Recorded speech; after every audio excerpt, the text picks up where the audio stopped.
Welcome back, everybody. Today we're going to deep dive into a case that I think really shows what a ripple effect can look like when tragedy strikes. We're looking into the story of Devon Dunver, Yeah, a 5-year-old who disappeared from her home right. in New Philadelphia, Ohio, back in 1998. 1998. And as always, we're using the Crime Junkie episode that you sent us. Perfect, yeah. Yeah. And I think one thing that you probably noticed in your research is how quickly one event just spiraled into so many unfortunate circumstances Oh, yeah. and just affected so many lives. Absolutely. And there are so many twists and turns along the way. Yeah. So to set the scene, it was an ordinary Saturday, Mm-hmm. June 27th, 1998, when Devon's mom, Lori, was getting ready to go to the grocery store. Right. She had told her 2 kids, Devon and her 8-year-old brother, to stay inside while she got ready. Makes sense. Yeah. And this seemingly simple instruction really sets the stage for the first ripple. Okay. When Lori came downstairs, Devon was nowhere to be found. Now, initially, Lori assumed Devon was just playing with some friends in the neighborhood. She was known to be a friendly and outgoing child. Yeah, that makes sense. I mean, in a small town, kids are often just like wandering from house to house, right? Exactly. But after Lori checked with a few neighbors, she couldn't find Devon anywhere. So that must have been terrifying. At what point did she actually contact the police? Well, that's where a crucial delay comes in. Okay. It wasn't until about 6 hours later, Wow. just as a massive storm was approaching, that Lori finally called the New Philadelphia Police Department. Wow, 6 hours. So I can only imagine that must have been a really frustrating setback for the police. Absolutely. The delayed report put them at a significant disadvantage right from the start. Right. They began their search just as this severe storm, complete with tornado warnings, was rolling in. Oh, wow. But despite the dangerous weather, hundreds of volunteers showed up, driven by this really desperate hope to find Devon before that storm hit. The source material describes the scene as chaotic, with hundreds of flashlights cutting through the darkness. It must have been an incredibly intense scene. It was, and the search continued throughout the night, but with no success. Then, at dawn on June 28th, as the storm subsided, the search resumed with renewed energy. Okay. Over 400 volunteers, many on their hands and knees, combing through the woods behind Lori's apartment building. It was an area where neighborhood kids often played, so it was a pretty logical place to look. Right. It's incredible to think about the sheer number of people who came together to help. It really speaks to the sense of community in a small town, doesn't it? Yeah. But unfortunately, this massive search effort led to a very heartbreaking discovery. Right. The discovery of Devon's body. Yeah. It was 2 of the EMT volunteers, right? Yes, exactly. They noticed a flash of red near a fallen tree, and knowing that Devon had been wearing red shorts, they rushed over. Oh, no. Sadly, it was Devon. Reading the source material, I felt that sense of dread, just knowing what they were about to find. It must have been such a devastating moment for everyone. Absolutely. And the initial confusion surrounding the cause of death only added to the tragedy. Right. Devon was fully clothed and found in a rather awkward position under that fallen tree. Uh-huh. At first, there was some speculation that maybe her death might have been storm-related due to multiple penetrating wounds that were found on her neck. But those wounds turned out to be stab wounds, right? Oh, yeah. And that's when the case took such a sharp turn. Yes.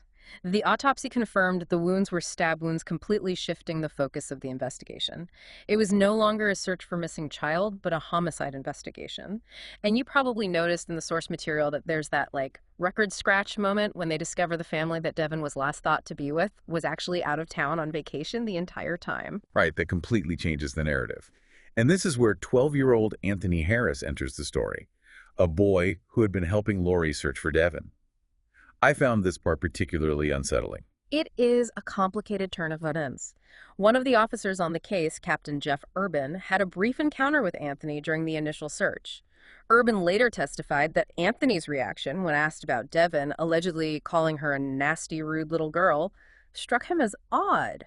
So that seemingly insignificant comment, along with some perceived inconsistencies in Anthony's account of his whereabouts, made him a person of interest. Yeah, and it's important to remember at this point that Anthony was just a 12-year-old child, Right. thrust into a very chaotic and frightening situation. It makes you wonder if those perceived inconsistencies were truly conflicting statements or simply a child struggling to recall very specific details under such intense pressure. Exactly. But Captain Urban's suspicions led him to bring Anthony to the police station for a voice stress test a few days later.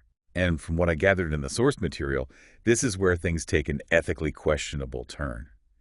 Anthony was taken to the station without his mother present, despite her initial request to be in the room. You're right. The officer who administered the test, Chief Vaughn, employed tactics that today would be widely considered coercive. He brought up Anthony's race, suggesting a possible racially motivated crime, which just seems like such a bizarre angle to take. Yeah. He also used a lot of faux empathy and implied leniency in exchange for a confession. And tragically, it worked. Anthony, isolated and facing an authority figure, eventually gave this wavering and uncertain confession. A confession that would have lasting repercussions, as we'll see. Right. But before we do, what stands out to you so far about this initial stage of the investigation? Yeah, it's fascinating how this case highlights the fragility of the justice system, especially when you're dealing with young suspects. As you saw in the material, Anthony's coerced confession became like the linchpin of the prosecution's case. Yeah. Despite its inconsistencies and the lack of any physical evidence connecting him to the crime. It's a chilling thought, isn't it? That a confession obtained under such questionable circumstances could actually carry so much weight in a courtroom. Absolutely. And what makes it even more concerning is that the DNA evidence presented during the trial was inconclusive. Right. Remember that small spot on Anthony's shirt they focused on? Yeah. That could have easily been a mixture of sweat and tomato juice, not necessarily blood. That's right. And despite the lack of concrete evidence, the prosecution just really heavily relied on that shaky confession to build their case. I was particularly struck by the defense's efforts to actually challenge the prosecution's narrative. They called several witnesses, many of whom were part of the initial search party, who testified that Devon's body couldn't have been in the woods the entire time. Right. They insisted that she must have been placed there later, closer to the time she was discovered. That's a good point. The defense also presented an alternative theory, focusing on a suspicious man several searchers had reported seeing in the woods around the time of Devon's disappearance. Witnesses described him as wearing clothing that didn't match the volunteer searchers and said that he seemed to be deliberately avoiding eye contact. Some even noticed a beige car with its trunk open and a blanket inside, which they found unusual given the circumstances. It's remarkable how all these seemingly insignificant details can take on such significance in a case like this. Absolutely. These observations, coupled with the lack of concrete evidence against Anthony, really raised serious doubts about his involvement. Yet, despite these alternative leads and the compelling testimonies from defense witnesses, Judge Linda A. Cate ultimately found Anthony guilty and sentenced him to confinement in a juvenile facility until he turned 21. That must have been a devastating blow for Anthony and his family. It makes you wonder how deeply ingrained biases, even unconscious ones, might have influenced the judge's decision. It's a valid question. And this case serves as a stark reminder of how complex and at times flawed the legal system can be, particularly when a young person is at the center of it. The source material also mentions that 3 unnamed officers involved in the case later issued a letter of apology to Anthony, acknowledging the wrongful conviction. What are your thoughts on that? It's a small step towards accountability, but it is a significant one. It acknowledges that mistakes were made and the devastating impact those mistakes had on an innocent child's life. But it doesn't erase the 1.5 years that Anthony spent in juvenile detention. It's hard to fathom what he must have gone through during that time. You're right. It's a tragic reminder of the real human cost of wrongful convictions. And while Anthony's story ultimately has a somewhat positive resolution, the ripple effects of this case continue to impact the community and, most importantly, Devon's family. That's a really important point. Anthony's exoneration didn't bring closure to the case. Right. Devon's murder remained unsolved, leaving her family without answers, and a community still grappling with these unanswered questions. Exactly. And this unresolved aspect adds another layer of complexity to the story. It's a situation where one person's vindication doesn't erase the pain and suffering endured by others. We can celebrate Anthony's release, but we can't forget the ongoing tragedy of Devon's unsolved murder. It's a bittersweet victory for sure. And it makes me wonder how Devon's family processed Anthony's exoneration. Were they supportive? It's a difficult question to answer definitively. From the information we have, it seems that Devon's mother, Lori, and her family believed in Anthony's guilt. Right. So his exoneration was likely devastating for them. They lost a daughter, and then the person they believed responsible was set free. It's heartbreaking to consider the added pain and frustration they must have experienced. Their journey towards healing and closure was undoubtedly made even more challenging by this turn of events. But let's shift gears a bit and talk about what happened after Anthony's release. The source material mentioned that he went on to join the Marines, despite the lingering prejudice stemming from his wrongful conviction. It's an incredible testament to his resilience and determination to rebuild his life after such a traumatic experience. Imagine the strength it must have taken to overcome those obstacles and pursue his goals. It's inspiring, for sure. And he also received a $3.7 million settlement for his wrongful imprisonment. It doesn't make up for the time lost or the trauma endured, but hopefully it provided some level of financial security as he began to rebuild his life. Yeah, it's a form of justice, but one that can never fully compensate for the injustice he suffered. It makes you wonder if he ever revisited the case or tried to help find Devon's real killer. It's certainly possible. But even if he did, there are still so many unanswered questions that linger. Who was that suspicious man seen in the woods? Were other potential suspects thoroughly investigated? Could modern DNA technology be used to re-examine the evidence? These are questions that continue to haunt those seeking justice for Devon and her family, and it underscores the critical importance of thorough and unbiased police investigations, especially in cases as sensitive and complex as this one. Absolutely. And it highlights the devastating consequences of tunnel vision and coerced confessions. The rush to judgment in this case led to the wrongful conviction of a child, while the real perpetrator remained at large. That's right. And as we move towards the end of our deep dive, it's crucial to consider the broader implications of this case. Yeah. It's frustrating to see how tunnel vision and a reliance on this coerced confession really overshadowed those other potential leads and suspects. And it underscores the importance of approaching investigations with an open mind and really avoiding premature conclusions. You're absolutely right, and this case really exemplifies a systemic issue that we see repeated in wrongful convictions across the country. Yeah. Tunnel vision confirmation bias, and a heavy reliance on confessions, Right. especially those obtained under duress, can lead to really devastating consequences. Right. It's a stark reminder of the fragility of our justice system and the need for constant vigilance and reform.